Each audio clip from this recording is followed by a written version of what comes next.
안녕하세요. 오늘은 책을 구매하지 않고 보는 방법에 대해 알아보고자 합니다. 방법이 다양하겠지만 합법적인 방법으로 책을 구매하지 않고 보는 방법은 여러 가지가 있겠죠. 책을 구매하지 않고 보는 방법은 도서관에 가서 본다, 대여해본다, 빌려본다, 이처럼 물리적으로 움직이는 방법이 주로 구성되어 있습니다. 하지만 지금 저희가 살고 있는 세계는 21세기 디지털 시대이며 종이책과 전자책의 비중에서 전자책의 비중도 나름 커지기 시작했는데요. 출판사도 전자책을 마냥 무시할 수 없는 시점에 와서 예전에 비해서 이제는 유명한 책들도 동시 출간을 하는 상황이 오기도 합니다. 전자책의 비중이 높아진 거죠. 오늘은 집에서 책을 빌려보는 방법, 저렴하게 책을 읽는 방법에 대해 이야기하겠습니다. 전자도서관, 집 근처에 도서관이 있는지 한번 살펴보세요. 많은 도서관이 최근에 전자도서관 시스템을 도입하고 있습니다.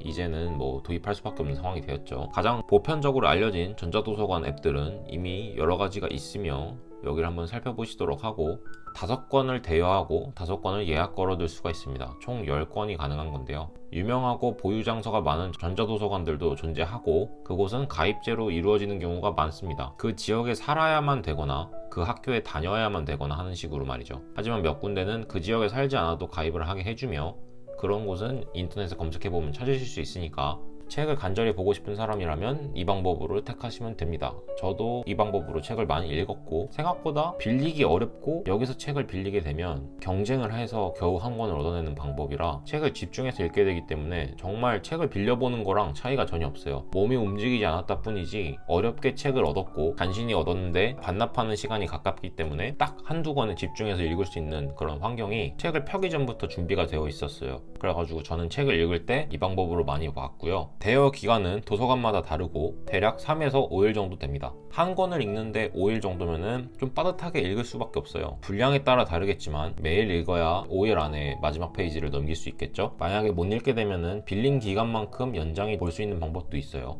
다만 이 방법은 예약이 걸려 있거나 날짜를 놓치면 할 수 없기 때문에 무조건 길게 볼 수 있다라고 생각하시긴 어렵고요. 실제 도서관의 대여보다는 조금 짧지만 전자책이니까요. 리디북스에서 만든 전용기기로는 볼 수가 없고 킨들에서도 마찬가지로 읽을 수 없습니다. 전용기들은 앱을 설치할 수 없기 때문에 다 사용이 불가능하고 포크 프로처럼 안드로이드 기기나 크레마 진영의 열린 서재 사용한 기기들에선 다 가능하고 아니면 핸드폰으로 보는 방법이 있죠. 전자도서관 앱의 안드로이드 버전이 높기 때문에 완전 구형에서는 사용이 어려울 수 있습니다. 전자도서관 앱은 항상 들어갈 때마다 로그인을 하기 위해서 비밀번호랑 아이디를 쳐야 되기 때문에 대부분의 경우 핸드폰으로 읽을 책을 찾아놓고 대여한 다음에 전자책 단말기로 다운받아서 봅니다. 전자책 단말기는 기본적으로 페이지 전환하는 게 느려서 로그인 페이지 창에 띄우고 아이디 비번을 치고 검색을 하고 이러기에는 좀 느려요. 그리고 전자책 도서관 앱과 몽진 도서관 앱을 받아야 되는 책도 있기 때문에 앱이 2칸을 차지하는 경우가 생겨요. 핸드폰에서 보면 2칸을 무조건 차지하게 되고요. 그렇기 때문에 앱을 여러 가지 쓰신다면 조금 귀찮을 수도 있습니다. 공짜로 보는 만큼 살짝 불편하지만 조금 오래된 고전 명작책들은 웬만해서는 그 안에 다 있으니까 사거나 대여해 보시기 전에 전자도서관을 한번 찾아보는 것도 좋습니다. 지금 살고 계신 곳 근처에 도서관이 있다면 가서 전자책 서비스를 하나요? 물어보시거나 온라인으로 검색해 보시고 가는 방법도 있겠습니다.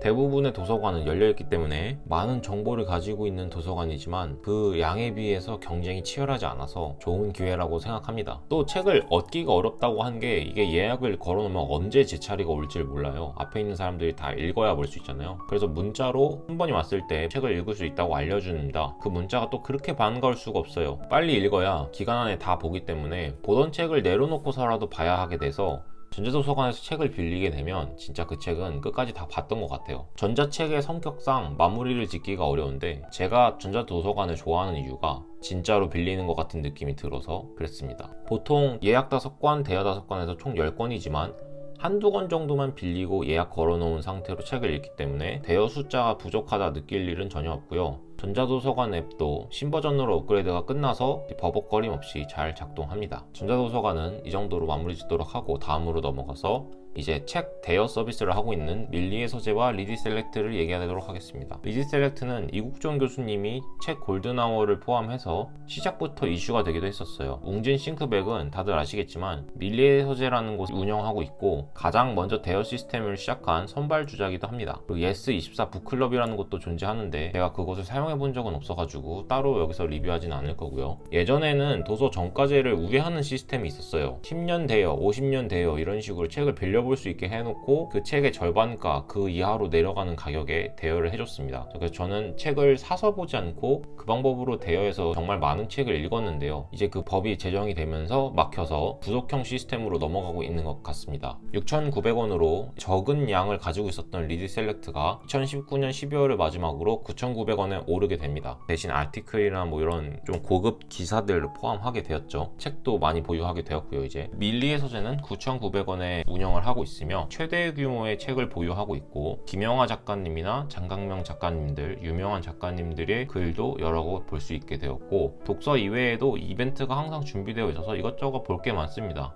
홈페이지 자체가 대여에 특화되어 있는 곳이라고 느껴지고요. 리디 셀렉트는 아직 걸음마 단계라고 생각이 되더라고요. 확실히 밀리의 서재의 책이 좀 더 보기가 편했고요. 앱은 리디북스 앱이 월등해서 딱히 비교를 하고 싶지는 않지만 두 앱이 다 불편하진 않습니다. 근데 밀리의 서재 앱이 가끔씩 튕겨요. 뭐 보던 곳으로 돌아가니까 문제는 없는데 가끔씩 튕기는 문제가 있어서 이거 빨리 고쳐주셨으면 좋겠습니다. 이제 대여에서 책을 보게 되는 경우는 제가 책을 보유하고 있지 않아도 도서관을 월 정액제로 회원증을 사는 느낌입니다. 여기서 책을 빌릴 때는 몇 권을 빌리든 상관이 없어요. 모든 사람이 한 책을 다 같이 빌릴 수가 있는 회원증이 생기는 거라서 사실상 5,900원, 9,900원 이렇게 되고, 제가 그 도서관을 소유하는 거와 마찬가지입니다. 대신 그 책이 들어오고 나가는 시기를 아직은 저희가 알 수 없으며, 달력에 언제 들어오고 언제 나가는지 이런 건 적혀 있어서 원하는 책이 들어오는 걸 기다리는 것도 괜찮아요. 그리고 책의 종류가 월등히 많아서 고전 문학이나 만화책, 소설책 이런 게 종류별로 다 있기 때문에 책을 빌려보는 데 문제가 없습니다. 만약에 회원을 가입하지 않으셔도 보고 싶은 책이 있는지 검색은 할 수 있으며, 있다면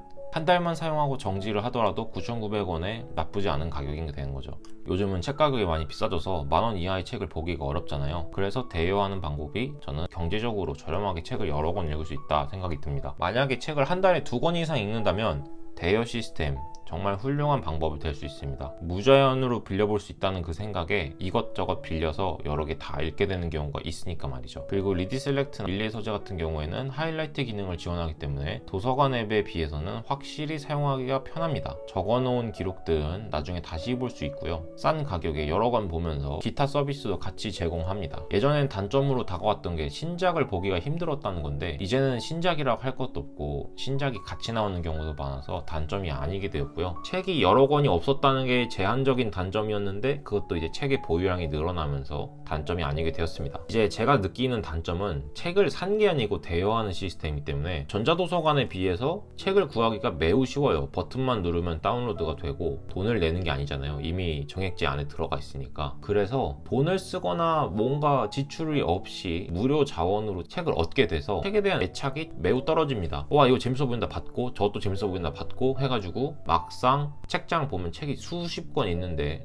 무슨 책을 보고 싶었더라 하면서 책을 못 고르는 상황도 생길 정도예요. 한 권만 들고 다니면 좋던 싫던 끝까지 다 읽게 되지만, 대여로 책을 보면 겉부분만 읽다가 재미없어서 다른 거로 넘어가고 다른 거로 넘어가고 그런 식으로 책을 보게 되니까 끝까지 완독하는 책이 많이 줄어들었습니다. 겉부분만 읽다가 멈춘 책도 많고, 멈춘 상태로 냅뒀다가 만료돼서 못 보게 되는 책도 있고, 책을 읽으실 때 대여로 보게 되시면 선택과 집중이 필요한 서비스입니다. 그리고 제가 이 책을 보고 싶은데 없어요. 다른 책을 보게 될 거 아니에요. 근데 그 다른 책은 이 서비스에서 지원하는 책들입니다. 상위권에 올라와 있는 책들 중에서 고르게 되겠죠. 종이책도 마찬가지라면 마찬가지겠지만, 내 자의로 책을 고르는 게 아니라 무언가 누군가의 넛지에 당해서 선택이 바뀌는 느낌을 가끔 받습니다. 그래서 제가 원하는 책을 제 맘대로 읽어보고 싶은데, 대여 시스템에서는 책이 무료니까 돈 주고 책을 사는 게 아까워지기 시작해서 결국 누군가의 넛지에 이끌려 책을 고르게 되는 거죠. 모든 책을 볼 수 있는 건 아니에요. 책이 많은데 제가 볼 수 없는 책이 있습니다. 그러면은 보고 싶은데 하지만 안 사게 되죠. 다른 무료로 볼 수 있는 책이 많으니까요. 그런 게 단점이 됩니다. 책을 많이 읽은 사람들은 유명한 책은 이미 다 본 거일 수도 있어요. 그래서 매달 정액제는 끊어놨지만 볼 게 없 이러면서 스크롤만 내리게 되는 경우도 반드시 존재하고요. 책의 보유량 자체가 적은 건 아니지만 9,900원이면 비교하기 쉬운 넷플릭스랑 비교를 했을 때도 그 방대한 양의 드라마랑 그냥 책이니까 정보량에서는 책의 정보량이 적은 건 아니어도 컨텐츠의 가격상 몇매가 안 하는 책과 몇 기가 하는 동영상의 대여 가격이 비슷하다는 건 좀 비싸다 느낄 수 있는 부분이고요. 앞으로 좋은 품질의 서비스를 계속 해준다면 10,000원에도 계속 이용을 할 거고요. 지금도 쓰고 있기 때문에 가격 얘기는 뭐 그 정도 하겠습니다. 책을 많이 안 보는 사람들한테는 확실히 부담스러운 가격이 되긴 해요. 그럴 때는 그냥 한 3달에 한 권 읽으면 사서 보는 게 아직까지 싼 거죠. 친구한테 빌려보는 게 가장 확실하겠죠. 저처럼 책을 많이 사는 사람한테 빌려보면 완벽하겠습니다. 다시 물리적인 방법으로 돌아와서 중고 서점에서 책을 사서 다 읽고 되파는 방법이 경제적으로도 저렴하고요. 서점에 가서 읽기. 서점도 여러 서점이 있습니다. 교보문고. 사람은 책을 만들고 책은 사람을 만든다. 대산 신용호 선생님이 철학에 따라 만든 교보문고는 거의 모든 책을 볼 수 있도록 비닐로 포장해두지 않았습니다. 그 분의 뜻을 따르는 거죠. 경제적인 어려움으로 독서의 길이 막히셨다면 교보문고를 강력 추천드립니다. 저도 그런 시기가 있었고 지금도 경제적으로 완벽하진 않은데 여전히 교보문고 가면 몇 권을 읽고 나오고 몇 권을 사서 나오는 그런 곳입니다. 한때 전자책 단말기 시장에도 뛰어들었던 교보문고인데 여력이 되면 다시 돌아오셨으면 좋겠어요. 대기업이니까. 커피숍에서 마실 돈이면 한 권씩 책을 사니까 책 살 돈 없다는 뭐 그런 변명은 넘기도록 하고, 정말 커피 사 마실 돈도 없다면 서점에서 읽고 나오시면 됩니다. 가벼운 지식인들이 책 보라고 놔둔 서점에서 책 하루 종일 읽는다고 뭐라 할 사람 없습니다. 눈치 보지 마시고 무료로 책을 보고 싶으시다면 교보문고에 가시면 됩니다. 종이책을 사지 않고 읽을 수 있는 다양한 방법에 대한 영상은 이 정도로 마무리 짓도록 하고요. 제가 직접 이러고 살았기 때문에 추천을 드리는 거고, 매번 책을 신작 15,000원 뭐 이런 가격에 사셔서 집에 진열해 놓고 있는 그런 경우를 제가 안 보고 싶기 때문에 이 영상을 만들게 되었고요. 다들 책 종이를 사는 게 아니라 책 안에 있는 글씨를 읽을 수 있는 그런 독서를 하시기를 바랍니다. 시청해주셔서 감사하고 영상이 도움이 되었다면 좋아요, 구독, 댓글 부탁드리면서 저는 이만 들어가 보겠습니다. 감사합니다.